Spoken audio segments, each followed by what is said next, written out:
Is this enough? Will this do? In Jesuit education, we use many terms and we love using Latin.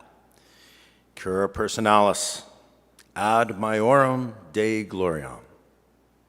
One that I and others are particularly fond of is the term magis. Magis is Latin for more or better. When Ms. McCormick invited me to share a reflection after Mass today, I happily responded yes, but as I realized this is the last time I will have the opportunity to address the entire community, I had a hard time narrowing down my focus. There's much I want to share and say. As I work with my friends and colleagues, time's running out. So I have a checklist.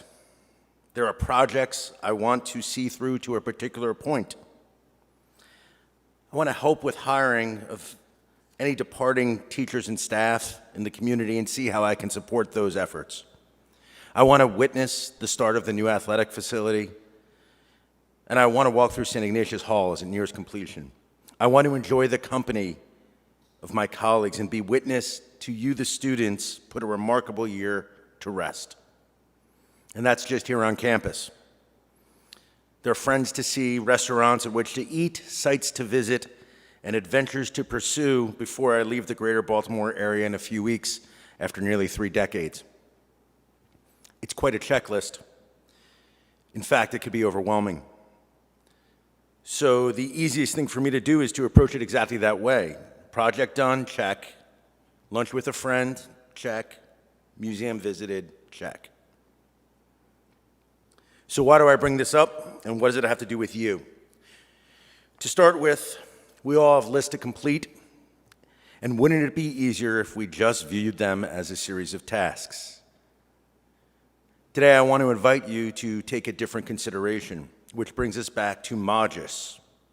In a world where we are overbooked, oversubscribed, overworked, and overwhelmed, my invitation for you to consider the magis is not one to ask you to put more on your list. I'm not even asking you to think of ways of doing it better.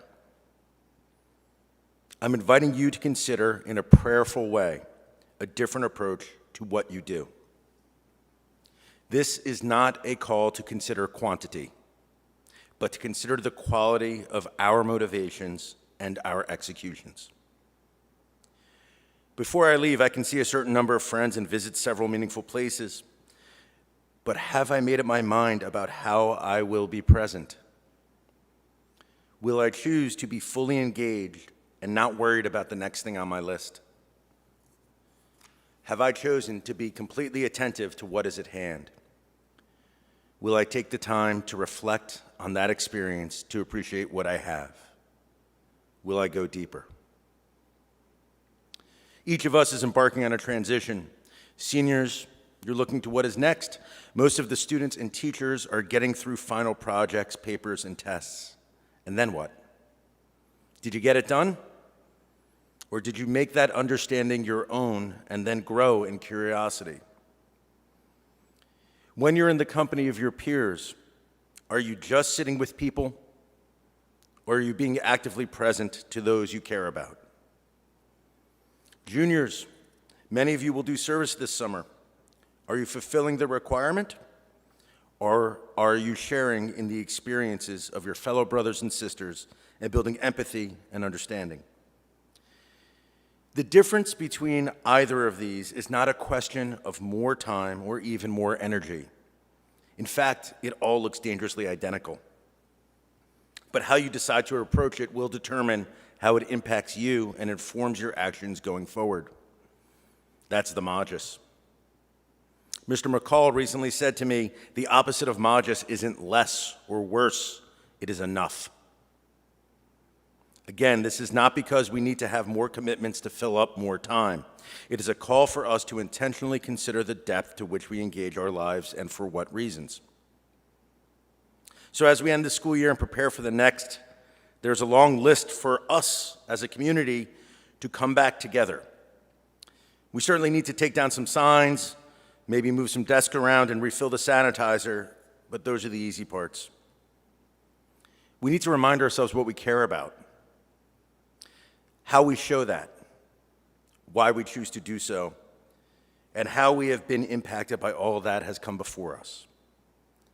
The real challenge for our reentry next year will be merging what we were before this pandemic with what we have learned about ourselves and each other during this time, and then becoming something more than before this all began over a year ago.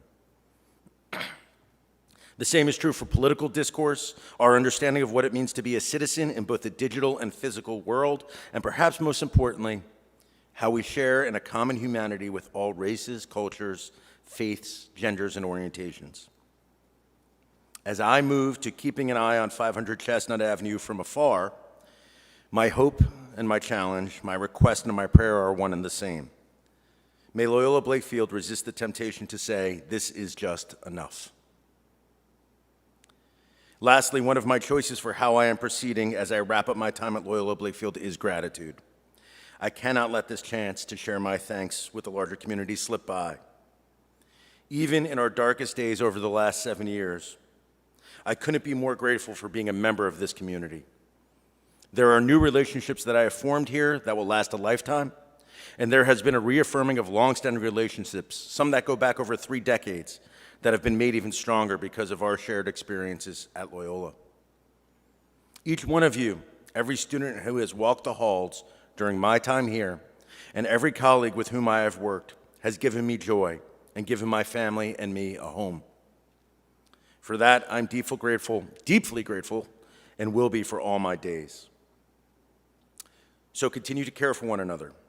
Practice our mission in the classroom and the hallways and in every corner of this campus to prepare you to bring the mission to life beyond Loyola Blakefield. Our time here is not just learning what to do, but knowing how to act on it for the greater glory of God and the salvation of man. To do so, I invite you to go ahead and consider the Magis. So thank you, and I say to you one last time from my position, roll, Don's roll.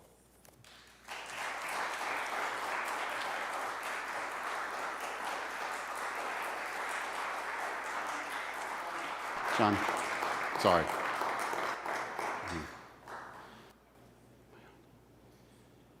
It is a disappointment that we can't be in the hollow, all of us, or in a gym with all of us, to give the standing ovation that we all want to give to John.